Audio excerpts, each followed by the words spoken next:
নমস্কার বন্ধুরা, আমি সোমা। আমার সাথে চ্যানেলে আপনাদের সকলকে স্বাগত জানাচ্ছি। দেখে বুঝতেই পারছেন যে আমি আছি স্টেশনে। আজ আমি আপনাদেরকে নিয়ে যাব মুর্শিদাবাদের সমস্ত পর্যটন কেন্দ্র আপনাদেরকে দেখাবো। তাহলে চলুন রওনা দেওয়া যাক।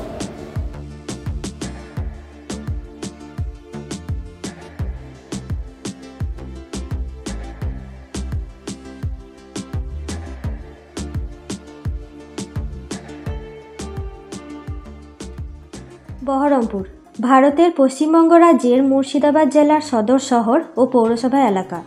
কলকাতা রাজ্যের রাজধানী থেকে বহরমপুরের দূরত্ব প্রায় 200 কিলোমিটার। এটি পশ্চিমবঙ্গের 7ম বৃহত্তম শহর এবং পশ্চিমবঙ্গের কেন্দ্রীয় অংশে অবস্থিত। 2011 সালে বহরমপুর একটি পৌর নিগমে পরিণত হওয়ার জন্য মনোনীত হয়। পূর্বে এটি ব্রহ্মপুর নামে পরিচিত ছিল, কারণ অনেক ব্রাহ্মণ পরিবারের এখানে বসতি ছিল। 1704 সালে বাংলা, বিহার, উড়িষ্যার রাজধানী মুর্শিদাবাদ নগর পত্তনের সময় বহরমপুর ছিল রাজধানীর দক্ষিণে একটি গ্রাম।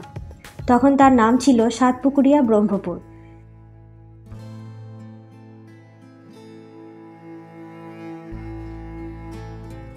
জাহানকোষা হল পশ্চিমবঙ্গের মুর্শিদাবাদের কাটরার দক্ষিণ পূর্বের তোপখানায় অবস্থিত একটি ঐতিহাসিক কামান। মধ্যযুগীয় বাংলার নবাবী আমলের যুদ্ধাস্ত্রের এটি একটি উল্লেখযোগ্য নিদর্শন। জাহানকোষা শব্দের অর্থ হল পৃথিবীর ধ্বংসকারী। কামানটির দৈর্ঘ্য 17 ফুট 6 ইঞ্চি, পরিধি 5 ফুট, ওজন 212 মণ। কামান বিস্ফোরণের জন্য 28 সের বারুদের প্রয়োজন হয়। কামানটি তৈরি করা হয়েছিল অষ্টধাতু অর্থাৎ সোনা, রূপা, দস্তা, তামা, জিঙ্ক, টিন, লোহা ও পারদ দিয়ে। অষ্টধাতু দিয়ে তৈরি হওয়ার জন্য আজও কামানটি কিন্তু মোর্চেবিহীন।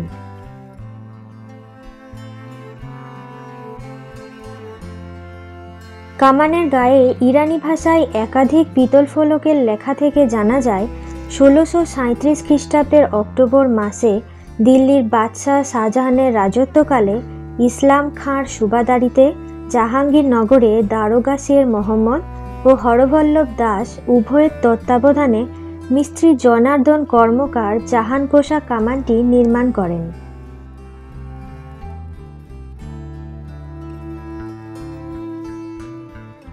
নবাব মুর্শিদ কুলি খাঁ ঢাকা থেকে রাজধানী মুর্শিদাবাদে স্থানান্তরিত করবার সময় ওই কামানটি এখানে নিয়ে আসেন।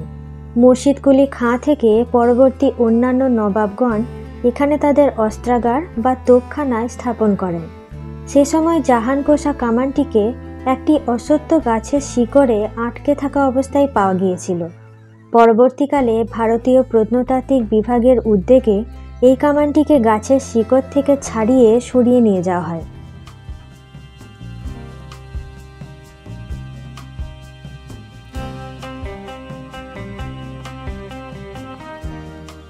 কাটরা মসজিদ মুর্শিদাবাদ রেল স্টেশনের 1600 মিটার পূর্ব দিকে বাজারের মধ্যে অবস্থিত একটি মসজিদ। এটি 1723 এবং 1724 সালের মধ্যে নির্মিত হয়। এখানে নবাব মুর্শিদ কুলি খাঁয়ের সমাধি রয়েছে। এটি ভারতীয় উপমহাদেশের বৃহত্তম কাফেলা কেন্দ্রের একটি। মুর্শিদ কুলি খাঁ ঢাকা থেকে 1717 খ্রিস্টাব্দে রাজধানী স্থানান্তরিত করেন। তার নিজের নামানুসারে নতুন রাজধানীর নামকরণ করেন মুর্শিদাবাদ। কাটরা মসজিদটি নতুন রাজধানীর জামে মসজিদ হিসাবে নির্মিত হয়। এটি সবচেয়ে লক্ষণীয় বিষয় হল 2 কোণার উঁচু 2টি টাওয়ার, যেগুলোতে বন্দুক স্থাপনের জন্য ছিদ্র রয়েছে। কাটরা মানে হচ্ছে বাজার। মসজিদটির নিকটে একটি বাজার ছিল এবং কাজেই সম্পূর্ণ অর্থ করলে দাঁড়ায় কাটরা মসজিদ বা বাজার মসজিদ, বাজারে অবস্থিত একটি মসজিদ।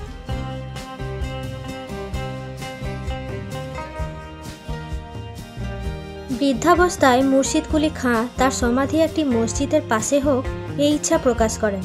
তিনি মসজিদটি নির্মাণের ভার তার বিশ্বস্ত লোক মুরাদ ফরাজ খানের উপর ন্যস্ত করেন, যিনি ছিলেন একজন কারিগর। মসজিদটি একটি বর্গাকৃতির স্তম্ভমূলের উপর নির্মিত। এটি ইট দিয়ে তৈরি এবং মসজিদটি সুদৃশ্য গম্বুজ দ্বারা বেষ্টিত, যা তখনকার দিনে যারা কোরআন শরীফ পড়ত তাদের জন্য নির্মিত হয়েছিল। এটিকে মাদ্রাসা হিসেবেও অভিহিত করা যায়। প্রত্যেকটি কক্ষে প্রায় 700 জন লোক কোরআন পড়তে পারত। কক্ষগুলোর সামনে চত্বর বা আঙ্গিনা বিদ্যমান ছিল।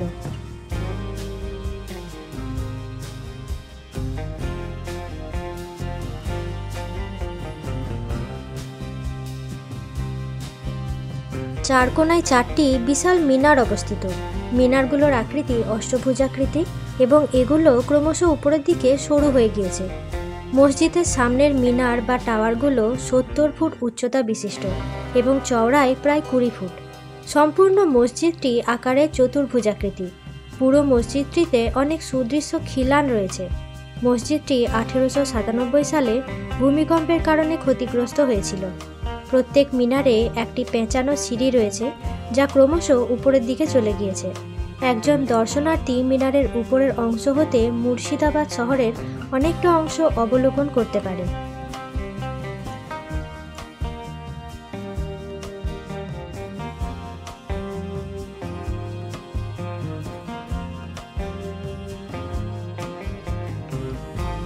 মসজিদটির দুপাশের 70 ফুট উঁচু মিনারগুলো কালের আবর্তে আজ জরাজীর্ণ।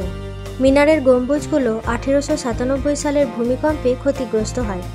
1780 সালে একজন ভ্রমণকারী উইলিয়াম হজেস লিখেন যে 700 জন কোরআন তেলাওয়াতকারী মসজিদের ভেতর বাস করত। মসজিদটির প্রবেশদ্বারে পূর্ব দিক হতে 14টি সিঁড়ির ধাপ রয়েছে। নবাব মুর্শিদ কুলি খাঁয়ের সমাধি এই সিঁড়িগুলির নিচেই অবস্থিত। এটি নবাব মুর্শিদ কুলি খাঁয়ের ইচ্ছা অনুসারে করা হয়, যিনি তার জীবনে কৃত পাপকর্মের জন্য অনুতপ্ত ছিলেন এবং এটি তার নিরহঙ্কারতার প্রকাশ। তিনি এমন এক স্থানে সমাধিত হতে চেয়েছিলেন যেখানে তিনি মসজিদে প্রবেশকারী পুণ্যবান লোকেদের পায়ের নিচে নিষ্পিষ্ট হবেন এবং তাদের পদস্পর্শ পাবেন। না ভাঙা ছিল না, ভাঙা বলতে ভাঙা না না করা, এই প্লেনটা ছিল, এখানে ইটেরই ছিল, এইটার নিচেই মুশফিকুল সমাধি। এটি যত লোক যাবে তার।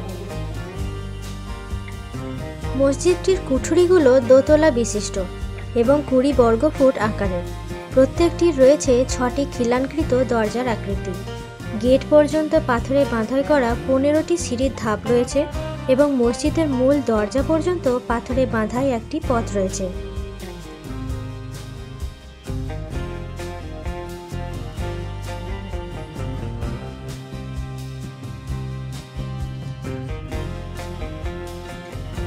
বর্তমানে এর তত্ত্বাবধান এবং রক্ষণাবেক্ষণের দায়িত্ব ভারতীয় পুরাতত্ত্ব সর্বেক্ষণ এবং পশ্চিমবঙ্গ সরকারের উপর ন্যস্ত রয়েছে।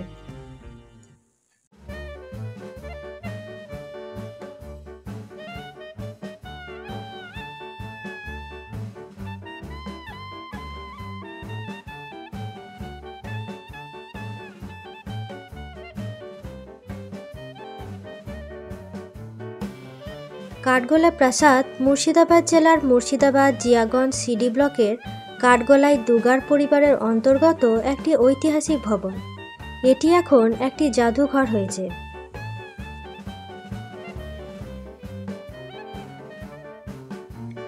জায়গাটিকে আগে কাঠগোলাপ বাগান বলা হতো, কারণ কাঠের গোলাপ, বাংলায় কাঠগোলাপ, প্রচুর পরিমাণে জন্মায়।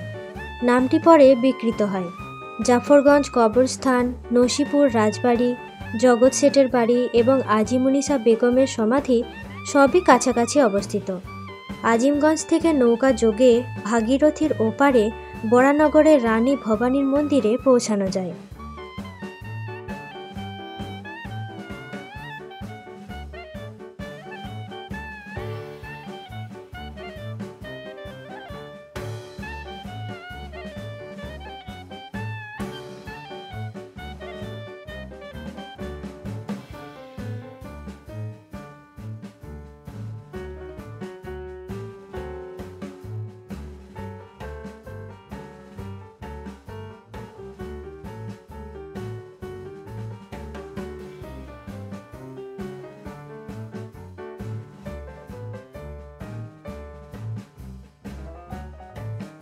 উনিশ শতকের গোড়ার দিকে মুর্শিদাবাদ তার শীর্ষে ছিল এবং বাণিজ্য ও ব্যাংকিংয়ের সুযোগ অনেক মারোয়ারি জৈনকে সেখানে গিয়ে বসতি স্থাপন করতে আকৃষ্ট করেছিল।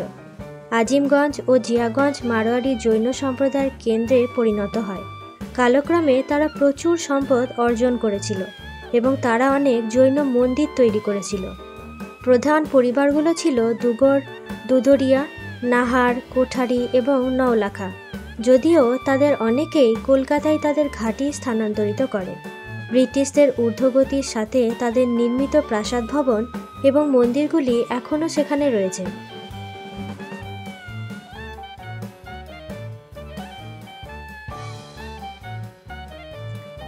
মুর্শিদাবাদের প্রথাগত ভ্রমণের একটি জনপ্রিয় আকর্ষণ হল কাঠগোলা প্রাসাদ এবং বাগান, যা 1873 সালে ধনপত সিং দুগার এবং লক্ষ্মীপত সিং দুগার দ্বারা নির্মাণ হয়েছিল। দুগাররা তাদের প্রাসাদের একটি অংশ সংস্কার করার জন্য একজন ফরাসি স্থপতিকে নিয়োগ করেছিল ও একজন বাঙালি স্থপতিও জড়িত ছিলেন। এই প্রাসাদটি শিল্প এবং স্থাপত্যের একটি নিখুঁত মিশ্রণ এবং প্রকৃত শিল্পের অনুরাগীরা উভয়েরই স্বাদ পাবেন। ভিক্টোরিয়ান সিংহ এবং মাইকেল অ্যাঞ্জেলো মূর্তির স্থান পরিবর্তন করেছে। আদিনাথ মন্দির হল বিখ্যাত এবং এখানে বেশ কিছু জৈন ও হিন্দু মন্দির রয়েছে। জৈন তীর্থঙ্করদের 17টি ছবি রয়েছে। ভেতরে একটা চিড়িয়াখানা ছিল। প্রাসাদটিকে একটি জাদুঘরে রূপান্তরিত করা হয়েছে এবং এতে চমৎকার ঝাড়বাতি, আয়না, আসবাবপত্র ইত্যাদি প্রদর্শন করা হয়েছে। কথিত আছে পলাশির যুদ্ধের পর মির্জাফর কাঠগোলা প্রাসাদে ব্রিটিশ প্রতিনিধিদের সাথে দেখা করেছিলেন। আদিনাথ মন্দির, যা পরেশনাথ মন্দির বা কাঠগোলা মন্দির নামেও পরিচিত, কাঠগোলা বাগানে অবস্থিত। এটি ভগবান আদিশ্বরকে উৎসর্গ করা একটি মন্দির। এই মন্দিরের মূল নায়ক একটি 90 সেন্টিমিটার ভগবান আদিশ্বর পদ্মাসনের ভঙ্গিতে সাদা রঙের মূর্তি। ভগবান আদিনাথের মূর্তিটি খুবই প্রাচীন এবং প্রায় 900 বছরের পুরনো বলে মনে করা হয়।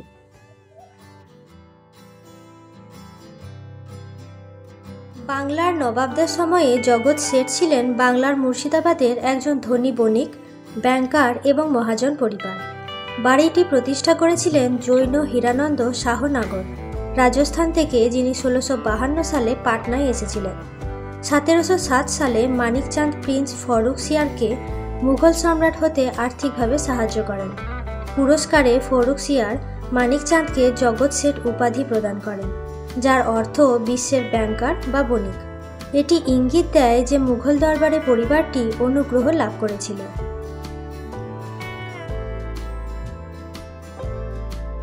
জগৎ শেঠের প্রাসাদের কাছারি বাড়ি ব্রিটিশ অফ ইন্ডিয়া কোম্পানির সরকারি ইতিহাসবিদ রবেন ওর্মে জগৎ শেঠকে সেই সময়ে বিশ্বের সর্বশ্রেষ্ঠ ব্যাংকার এবং মানি চেঞ্জার হিসেবে বর্ণনা করেন। 18 শতকের মধ্যে এটি সম্ভবত দেশের বৃহত্তম ব্যাংকিং হাউস ছিল। 1750-এর দশকে তাদের সমগ্র সম্পদের পরিমাণ 14 কোটি ছিল। 1740 সালে নাদের শাহের বরখাস্তের সময় ফতেহ চাঁদ দিল্লিতে ব্যাপক ক্ষতির সম্মুখীন হন, কিন্তু তিনি তার ব্যবসা চালিয়ে যেতে সক্ষম হন। তিনি 1744 সালের 2 ডিসেম্বর মারা যান। জগৎ শেঠরা ছিলেন ইস্ট ইন্ডিয়া কোম্পানির সবচেয়ে বিশিষ্ট মহাজন। জগৎ শেঠের বাড়ি একটি গোপন সুড়ঙ্গের পাশাপাশি একটি আন্ডারগ্রাউন্ড চেম্বার, যেখানে অবৈধ বাণিজ্য পরিকল্পনা তৈরি করা হয়েছিল, যা এখন জাদুঘরে রূপান্তরিত হয়েছে। হাউস অব জগৎ শেঠ মিউজিয়াম 1980 সালে প্রতিষ্ঠিত হয়েছিল। এটি ব্যক্তিগতভাবে পরিচালিত হয়। এতে জগৎ শেঠ পরিবারের ব্যক্তিগত সম্পত্তি রয়েছে, যার মধ্যে রয়েছে বিগত যুগের মুদ্রা, মসলিন এবং অন্যান্য অসামান্য জামাকাপড়, সোনা ও রূপোর সুতো দিয়ে সূচিকর্ম করা বেনারসি শাড়ি। এই দেখুন, আমার পেছনে এটা মির্জাফরের বাড়ির গেট। যদিও এখানে পর্যটকদের প্রবেশ নিষেধ, তাই ভেতরে ঢুকতে পারলাম না, কিন্তু আপনাদেরকে বাইরে থেকে আমি দেখিয়ে দিচ্ছি।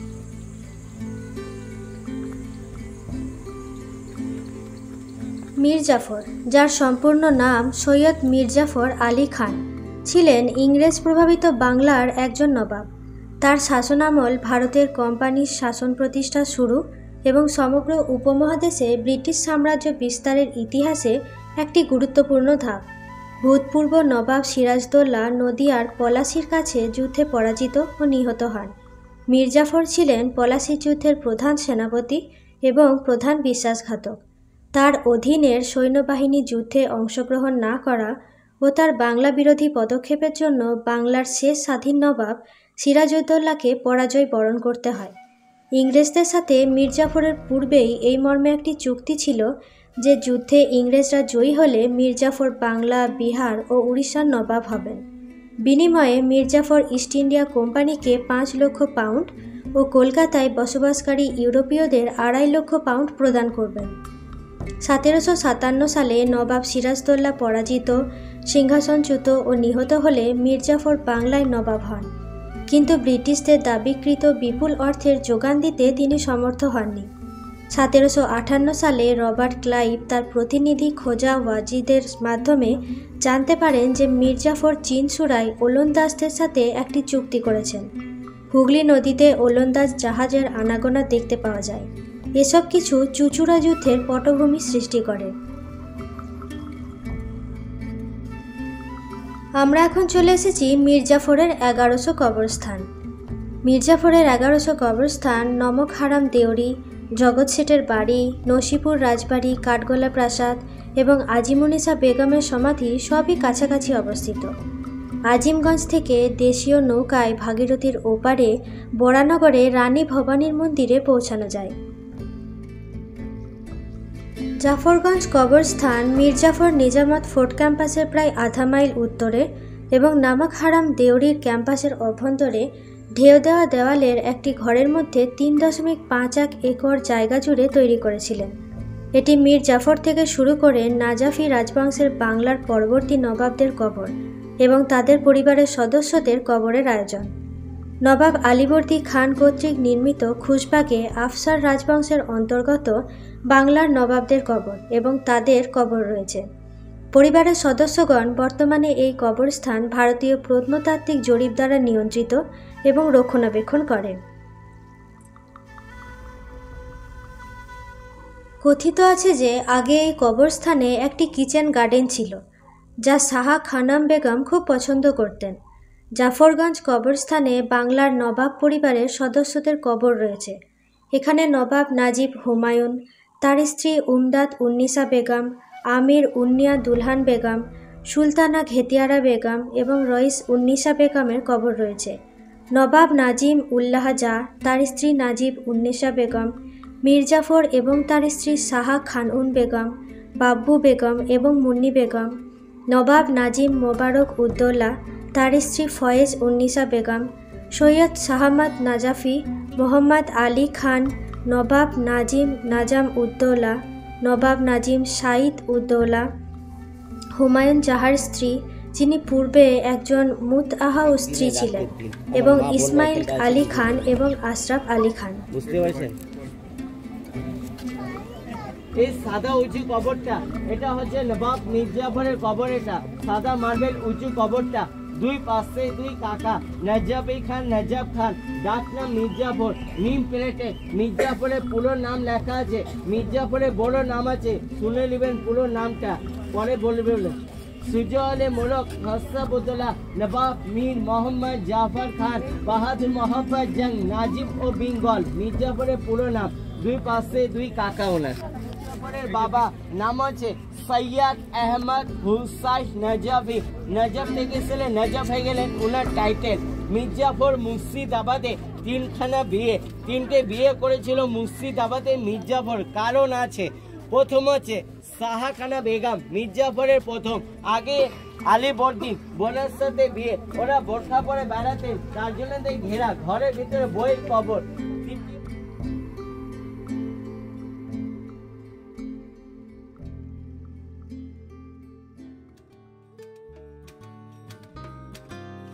আজিমুনিসা বেগমের সমাধি মুর্শিদাবাদ জেলার আজিমনগরে অবস্থিত। পশ্চিমবঙ্গের জাতীয় গুরুত্বের স্মৃতিস্তম্ভের তালিকা অনুসারে আজিমুনিসা বেগমের সমাধি হল একজন ইএসআই তালিকাভুক্ত স্মৃতিস্তম্ভ।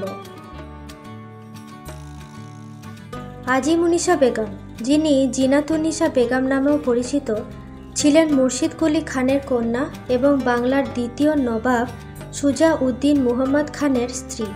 1734 সালে তার দ্বারা এই স্থানে একটি মসজিদ নির্মিত হয়েছিল, কিন্তু এটি একটি নদী দ্বারা আংশিকভাবে ভেসে গেছে এবং এর একটি ছোট অংশ অবশিষ্ট রয়েছে। জায়গাটিতে সুন্দর বাগান রয়েছে। স্থানীয় একটি মিথ প্রচলিত আছে যে তিনি একজন নিষ্ঠুর মহিলা ছিলেন এবং তার স্বামী তাকে জীবন্ত কবর দিয়েছিলেন। যাই হোক, এটি শ্রবণ এবং নিশ্চিত ইতিহাস নয়।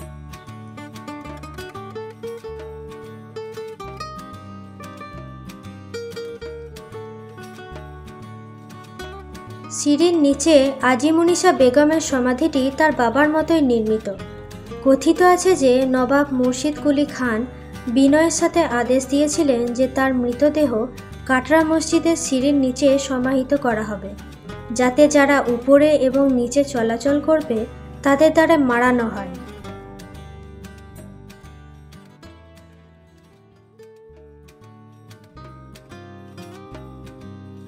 নিজামত ইমামবাড়া ভারতের মুর্শিদাবাদে একটি শিয়া মুসলিম জামাতের হল। বর্তমান নিজামত ইমামবাড়াটি 184 খ্রিস্টাব্দে নবাব মনসুর আলী খাঁ নির্মাণ করেছিলেন। এটি নবাব সিরাজউদ্দৌলা নির্মিত পুরাতন ইমামবাড়া। 1842 এবং 1846-এর আগুনে ধ্বংস হওয়ার পরে নির্মিত হয়েছিল। এই ইমামবাড়াটি ভারত ও বাংলার বৃহত্তম স্থান। হাজারদুয়ারি প্রাসাদের ঠিক বিপরীতে এবং ভাগীরথী নদী থেকে মাত্র কয়েক ফুট দূরে অবস্থিত।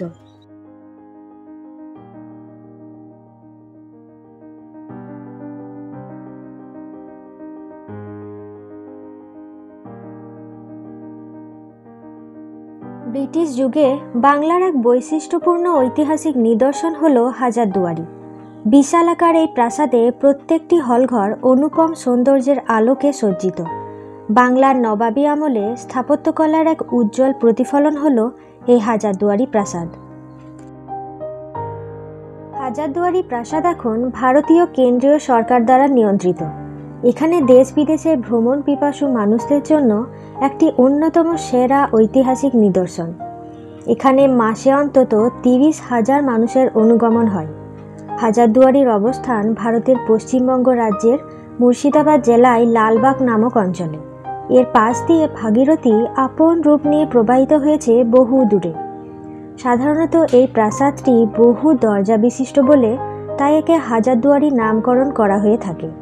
বাইরে থেকে ও ভেতর থেকে হাজারদুয়ারিতে অনেক দরজা দৃশ্যমান হলেও এর মধ্যে অনেক দরজাই আদপে নকল, অথচ দূর থেকে পুরোপুরি আসল বলে মনে হয়। হাজারদুয়ারির চমক শুধু তার দুয়ারেই না, ঘরগুলোও মনোমুগ্ধকর। ভারতের পশ্চিমবঙ্গ প্রদেশের মুর্শিদাবাদে অবস্থিত একটি রাজপ্রাসাদ। এই প্রাসাদে অনেক দরজা আছে, তার থেকেই প্রাসাদের এই নামকরণ হয়েছে। অবশ্য সব দরজা সত্য নয়, অনেক নকল দরজাও আছে। 17শো শতাব্দী থেকে ইংরেজ শাসনের আগে পর্যন্ত বাংলা, বিহার ও উড়িষ্যার রাজধানী ছিল মুর্শিদাবাদ শহর। এখানে রাজত্ব করতেন নবাবরা। এখানকার নবাব হুমায়ুন জা ইউরোপীয় স্থপতি দিয়ে এই প্রাসাদ বানান। অনেকে ভুল করে ভাবেন যে এই প্রাসাদ বুঝি নবাব সিরাজদৌল্লার তৈরি। এই প্রাসাদ তৈরি হয় সিরাজ জমানার পরে। সিরাজের প্রাসাদের নাম ছিল হিরাঝিল প্রাসাদ, তা এখন ভাগীরথী নদীতে তলিয়ে গেছে। এই প্রাসাদ ইউরোপীয় ধাঁচে বানানো। এটি ভাগীরথী নদীর তীরে অবস্থিত। 3 তলায় বেগম ও নবাবদের থাকার ঘর, 2 তলায় দরবার হল, পাঠাগার, অতিথিশালা এবং 1 তলায় নানা অফিস ঘর ও গাড়ি রাখার জায়গা ছিল।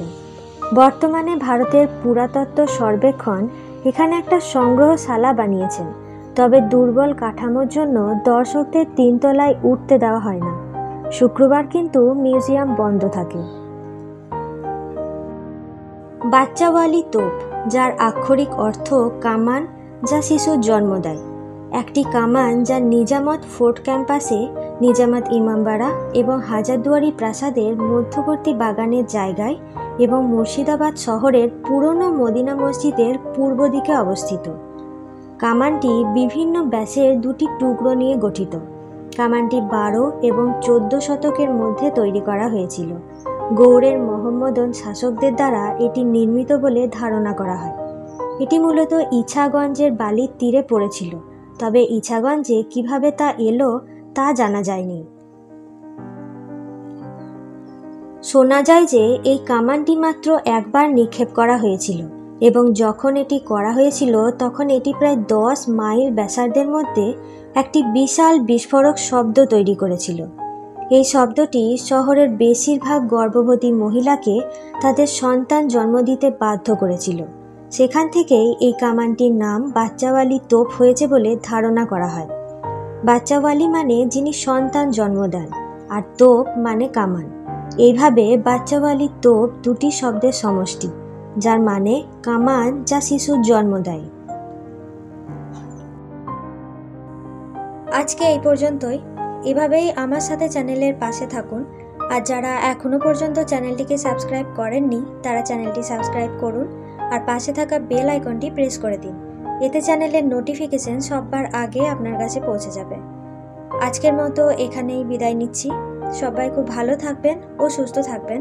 ধন্যবাদ।